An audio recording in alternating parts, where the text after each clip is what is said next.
Hey. I am Myra Cassidy. As you know, thank you for being a part of the school community. This is the first of many workshops that we're going to have. And I want to say this, the main purpose here is for this to be an unbiased space for people to learn and to feel safe. Okay. You may hear me relate things to, my journey. Or if I'm giving my opinion, I would specifically say this is my opinion or this is what I experienced. But if you ever feel like I'm swaying, call me out on it. Like, call me out. The purpose with this community, what I wanted was for this to be very, very cost effective. Mental health can be very, very expensive, and that was definitely my experience. Okay. My first credit card that I got at 30 was just so I can see a therapist so I could figure out what in the world was going on with me. And it was $220 an hour out of pocket. Okay. So, this has been, it can get expensive, which is why, $15 a month. Hey, that's, very practical. You can spend more than that at Starbucks real easily. I know I can. So wanting this to be very, very cost effective for people and for people to feel safe as well. And for people not to feel like they're being swayed either way. This is meant to be a safe place to deconstruct and reclaim. So you know what, if you feel like I'm not holding up to my standards, then call me out on it. And I do mean that, okay? I want to keep this safe for people. So let's get into today's lesson. What is religious trauma and the who's of religious trauma? Okay, these are mini workshops, so I'm trying to keep it 10 minutes or less. Here we go. One thing I will share, and one thing that I've learned is that in the spaces that I've been in, I've actually seen these definitions different ways. It looks like different people or different spaces have different definitions. Like the core point is still there, but I have seen different spaces define this terminology differently. I think that's going to change in time, right? I'm still learning, of course. I don't know everything or have all the answers, but definitely I have seen that. Religious trauma syndrome is not even in the DSM. When will that happen? They don't update it yearly, and then it's got to be something that they feel like is important enough to even put it in there. So therapists who are actually religious trauma therapists have a challenging time because they can't even bill for it. You know what I mean? Deep stuff. So I really feel like, though, understanding the definitions is huge. So definitely understanding definitions is really, really important. So I want to cover that today. So spiritual abuse, understand this, it may not always be traumatic. One issue that I have with spiritual abuse that I'm really reflecting on with it being Spiritual Awareness Month this month is I go, when I was 19 years old, that's the first time that I went to domestic violence counseling services, right? And it took, 10 years on and off for me to finally break free. I was with that individual a total of over 20 years or something like that. So long story short, I mean, I'm just kind of thinking like 10 years on and off going to domestic violence counseling services. And then I stopped and kind of went on my own for some time before stuff really started to connect and I was able to break free, right? And then, but the whole point is what I'm trying to say is this.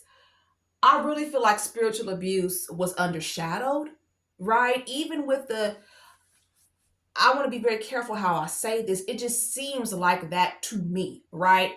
With what I have personally experienced.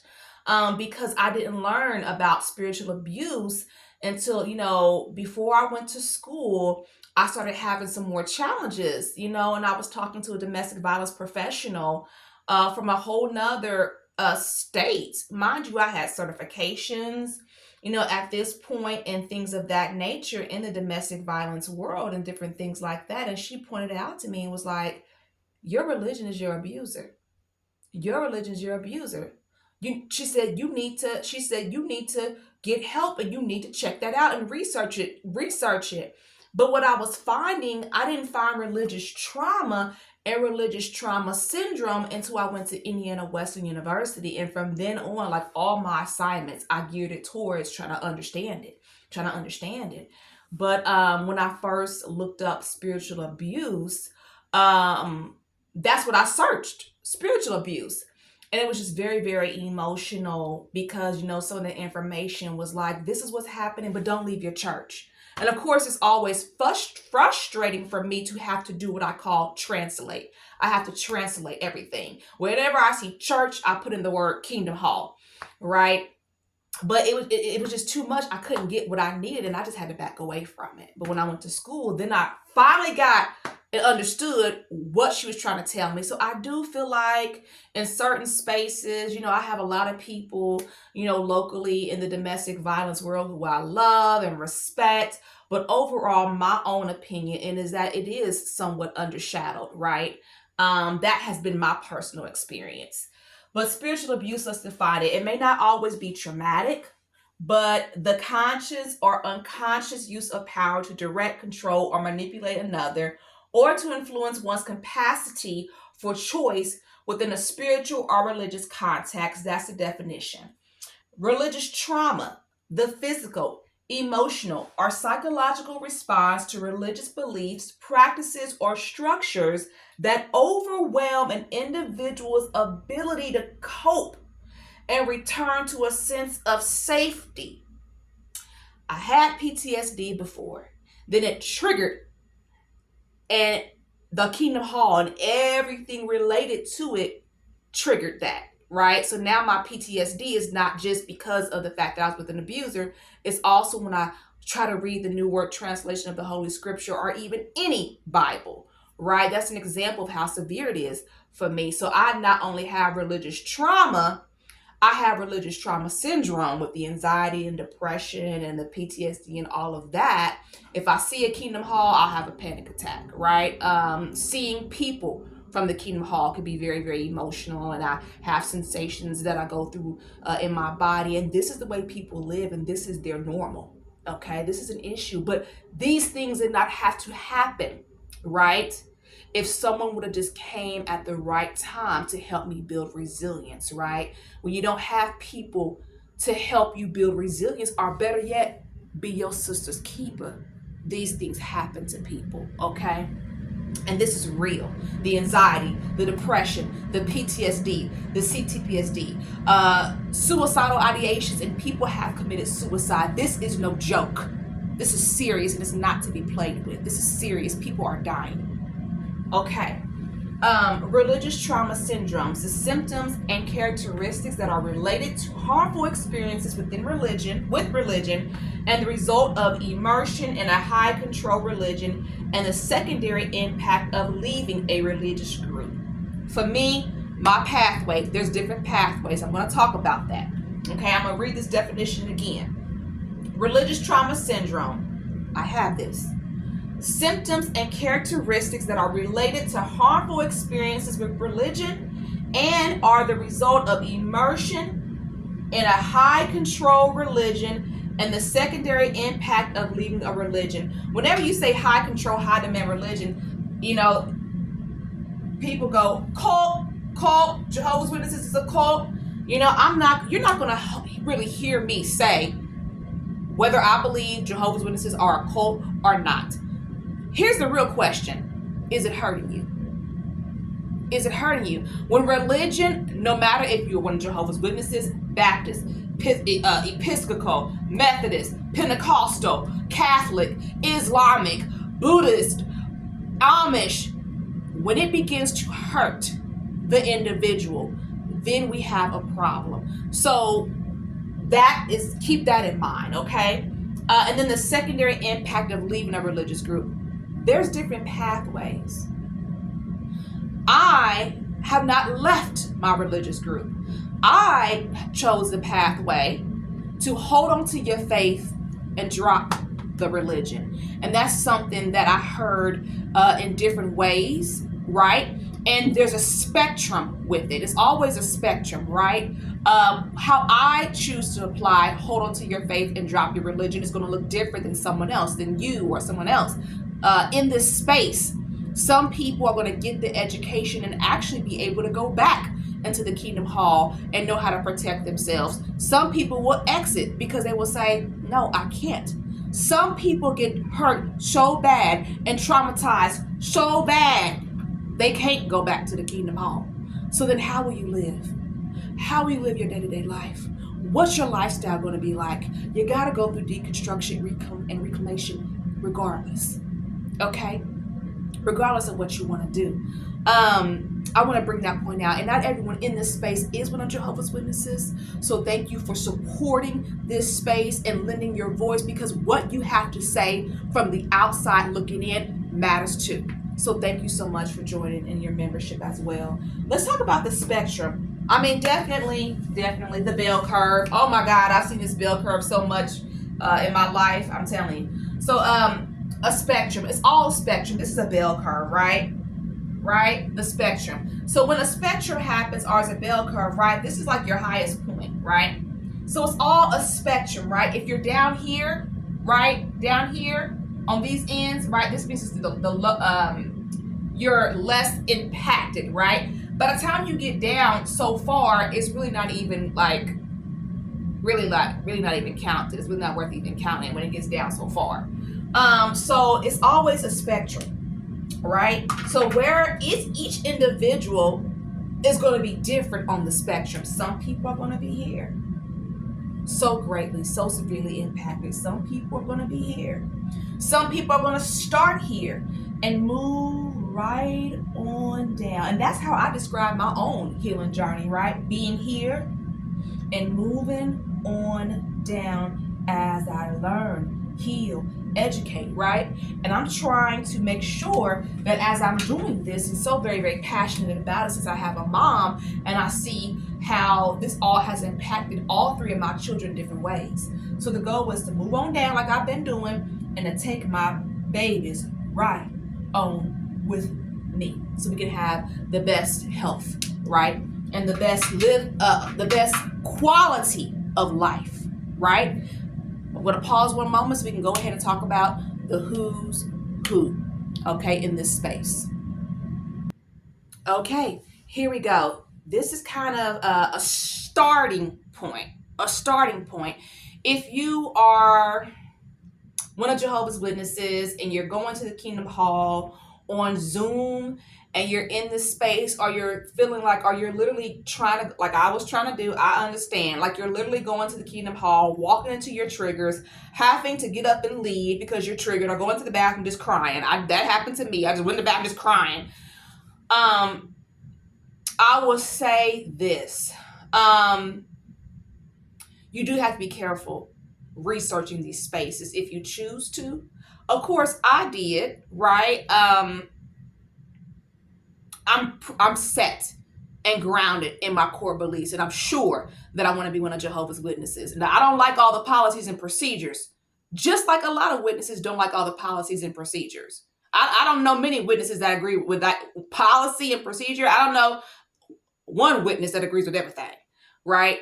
But one thing about Stephen Haston, he says we're all PMO. That Jehovah's Witnesses are all PMOs. Everybody ain't a PMO.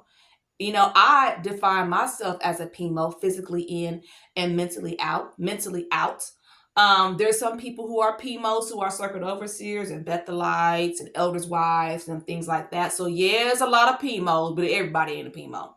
But what I would say is, if you're an active witness and you're in this space, you do have to be careful about researching what you're going to research. But for anyone, it's still necessary, because to go through deconstruction, it's not deconstruction if you don't look at both sides, right? But I say that because I get that when you're looking at some of these spaces that you feel shame and guilt because you feel like, I'm not supposed to be doing this. I'm not supposed to be looking at this space. That's not really deconstruction, right? You have to look at both sides. I'm not saying that you have to read his book. I probably will read his book about Trump though. But Steve Haston, you don't have to read his book, but you should have a general idea, I feel, my opinion, about who he is and what he does, right? Dr. Winnell, She's super nice. I had the opportunity of meeting her virtually. She's nice. But she is the originator of religious trauma. She first penned the term religious trauma in 2011. So she's credited with that. What I will say about some of these spaces on this board, they are atheist spaces, which is something that I ran into, and I was like, look, I may not understand everything. I don't want to be an atheist, right? But there are people who do want to be an atheist. So, I mean, I do know that Dr. Winnell's space that she holds is on that pathway, okay? But she is the originator of religious. She penned it, right? She first said, hey, this is religious trauma syndrome in the year of 2011. Steve Hassan is a cult expert. He escaped the Moonies in the 70s. I mean, his journey is crazy. Oh my God. It is crazy what that man went through. But he is a cult expert. And what happened with him was when he came out with his first book, an elder who was one of Jehovah's Witnesses reached out to him and said, why doesn't your book cover Jehovah's Witnesses? And he said, well, tell me why it should. And that elder said, because I underline just about everything in your book. And that's how Steve Hassan began to learn about Jehovah's Witnesses and use that in his teachings and things like that. So he is freedomofmind.com. But here's one thing that I have, one issue that I have for people who are therapists and religious trauma therapists. Never forget, I mean, being an ex-witness trumps in this field. There's a lot of, and you know, at the end of the day, there's a lot of good ex-Jehovah's Witnesses therapists out there. They're good at what they do. That's just a fact, right? But if you don't want to exit, right, and you have a therapist who understands exit is the only option, now you're hurting me. Now you're hurting me. And I had a really good conversation with a sister, an active sister who's one of Jehovah's Witnesses, who mentioned that that was something she experienced, was like, hey, having to say, I don't want to exit. I don't want to exit. See, if someone does not want to exit and you're trying to help them exit, you're causing them psychological harm because you don't understand their pathway. And as a practitioner, you may not understand that there's more than one pathway. You may just think, oh, these are the people who don't celebrate holidays and birthdays. They're a cult, because you haven't really just been aware that there's other options and that there are people out there like me who want to hold on to their faith and drop the religion. So I just want to put that out there, okay? Laura Anderson is the co-founder of the Religious Trauma Institute. Once again, this is more of an atheist space. She has books and things like that. So religioustraumainstitute.com is where you can find information about her and what she does. Nikki G Speaks. Nikki G Speaks.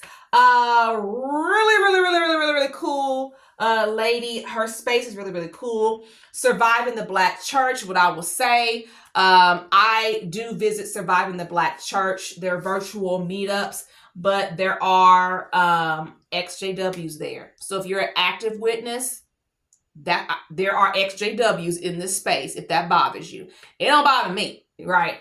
But if that bothers you, I want to make sure you knew that. Okay, but Nikki G is a cult recovery specialist. She's a narcissistic abuse recovery specialist, religious trauma specialist. They have a podcast. Her and her Jonathan, I can't think of Jonathan's last name, but he's a cool dude too. I don't know why I can't think of Jonathan's last name. But Surviving the Black Church is a really amazing space, and I love the stuff that they do. They're phenomenal, okay? So definitely, all of these people practice, by the way, if you need assistance. So here's some resources for you too. And of course, Michelle Mosley, if you saw that on the other page, that's where I got my information from and the definitions. And I'm using kind of that information from some information that I got with her. She's out of North Carolina. So definitely these are resources if you want to look these people up, okay? Darren M. Slade, the Global Center for Religious Research. Listen, he's been deemed a fraud. Look, however you want to take it, make your own decisions, but people are saying that he's a fraud, that he's been doing all these different things. So look, because I almost paid $4.99 for one of his courses, and I'm glad I didn't.